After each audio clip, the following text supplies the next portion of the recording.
네, 오늘은 2024년 7월 28일 성령 강림의 열째 주일입니다. 새날교회 주일 공동예배 증언 말씀 나누겠습니다. 오늘 증언 말씀 제목은 발견과 전환입니다. 발견과 전환. 마태복음 13장 44절에서 46절 말씀입니다. 하늘나라는 밭에 숨겨놓은 보물과 같다. 어떤 사람이 그것을 발견하면 제자리에 숨겨두고 기뻐하며 집에 돌아가서는 가진 것을 다 팔아서 그 밭을 산다. 또 하늘나라는 좋은 진주를 구하는 상인과 같다. 그가 값진 진주 하나를 발견하면 가서 가진 것을 다 팔아서 그것을 산다. 이것은 주님의 말씀입니다. 네, 오늘 증언 말씀 발견과 전환입니다. 오늘 성서 본문은 우리가 잘 아는 이야기입니다. 밭에 감추인 보화, 그리고 좋은 진주를 구하는 상인. 두 이야기는 얼핏 보면 같지만 다른 이야기입니다. 하늘나라는 무엇이다라고 하는 것에, 하늘나라를 이야기한다라는 것에서 공통점이 있지만, 첫 번째 이야기는, 밭에 감춘 보화 이야기는 하늘나라는 보물과 같다라고 해요. 하늘나라는 보물이다 이런 거죠. 근데 두 번째 이야기는 45절에 나오는데요. 하늘나라는 좋은 진주를 구하는 상인과 같다. 진주 상인과 같다 이렇게 나와 있어요. 하나는 보물이고 하나는 상인인 거죠. 하나는 물질이고 하나는 사람입니다. 좀 다른 이야기 같은데 또 이것이 또 어떤 의미로 연결되어 있는지 한번 생각해 보고, 또 밭에 감춘 보화 이야기, 좋은 진주를 구하는 상인 이야기, 하늘나라 이야기 통해서 오늘 우리에게 주시는 하나님의 가르침, 또 우리에게 깨달음을 이끄는 그런 성령의 이야기 한번 경청할 수 있기를 바랍니다. 첫 번째 밭의 의미입니다. 사실 우리 성서 본문을 읽을 때, 밭에 감춘 보화를 읽을 때 보물, 보화, 보물에 대한 관심이 지대했습니다. 반대로 그 보물이 묻힌 밭에 대해서는 관심이 약했던 게 사실입니다. 밭을 일구다가 직면한 현실, 그 속에 보물이 있다는 사실을 우리는 가볍게 여기고 보물에 집중하는 걸 우리가 알 수 있죠. 암초 같지만 쟁기를 갖고 밭을 일구다가 맞닥뜨리게 되는 돌덩이, 이것이 보물이라는 것입니다. 이 돌덩이를 탁 쟁기를 하는데 돌덩이 딱 부딪히면 제일 먼저 일어나는 게 화가 나요. 이 무슨 돌덩이가 암초가 있냐. 그것도 번민도 일어나지만 그것이 발견되기를 바라는 것, 그 번민과 화가 일어나는 그 현실 자체가 보물이 아닌가, 그런 생각해 보게 됩니다. 이건 헬무트 틸리케 한 말이고요. 그래서 우리는 암초 앞에서 좌절 절망하기 쉽지만, 우리 밭을 일구다 보면 그렇죠. 그러나 그리스도인은 암초 그 밭 속에 숨겨놓은 하느님 나라를 발견하는 사람이다, 이렇게 생각할 수 있겠습니다. 자크 엘룰은 천국이란 세상이란 밭에 숨겨져 있다, 이렇게 이야기하는 우리가 알 수 있습니다. 두 번째, 결단의 문제입니다. 이 보물을 발견한 이 사람이 한 행동입니다. 숨겨두고 다시 돌아가서, 제자리에 숨겨두고 집으로 돌아가서 가진 것을 다 팔아서 왔다는 거죠. 그 사이에 기뻐한다라고 하는 말이 들어있습니다. 중요한 것은 밭을 사기로 결단하고 자기의 재산을 다 팔아 넣었다 라고 하는 것이 우리는 중요하게 생각했습니다. 하지만 어떤 사람이 이렇게 얘기하죠. 자기 재산 다 판다고 그 보물 살 수 있겠느냐. 보물과 하늘나라를 보물로 샀다, 이건 말이 안 된다라는 거죠. 결국 이 사람이 결단하고 산 것은 곧 밭입니다. 그 정도 가격이었겠죠. 그런데 중요한 것은 이 사람이 밭을 샀다라고 하는 것 중요하고요.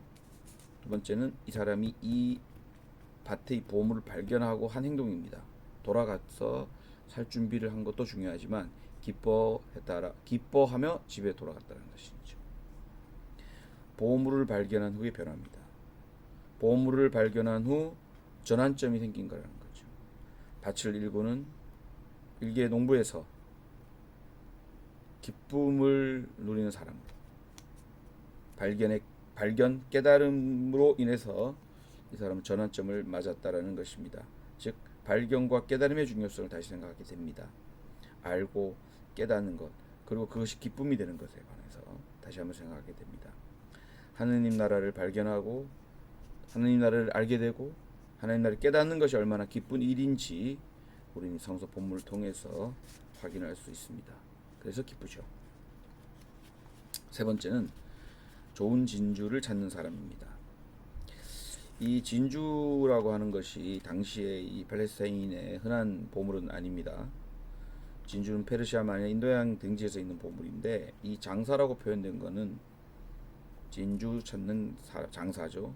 그 사람은 엠포로스라고 해서 여행하는 사람, 떠도는 사람입니다. 그러면서 상인, 즉 떠돌이 여행 상인이죠. 떠돌이 여행 도매 상인입니다.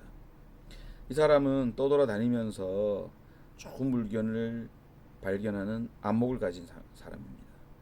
한마디로 진주를 찾아다니고 발굴하고 그 가치를 밝혀내는 그야말로 전문가입니다. 우리가 연구하는 사람이 그런 거죠. 무엇을 찾고 그 가치를 밝히고 다시 그거를 사람들에게 지식으로 만들어서 파는 거죠. 즉 진리를 추구하는 사람이라고 할 수가 있겠습니다. 따라서 상인은 진리를 찾는 사람, 구도자입니다. 깨달음을 구하는 사람입니다.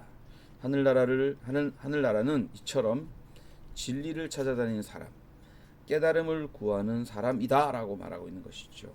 즉 구도자가 곧 하늘나라라는 것입니다.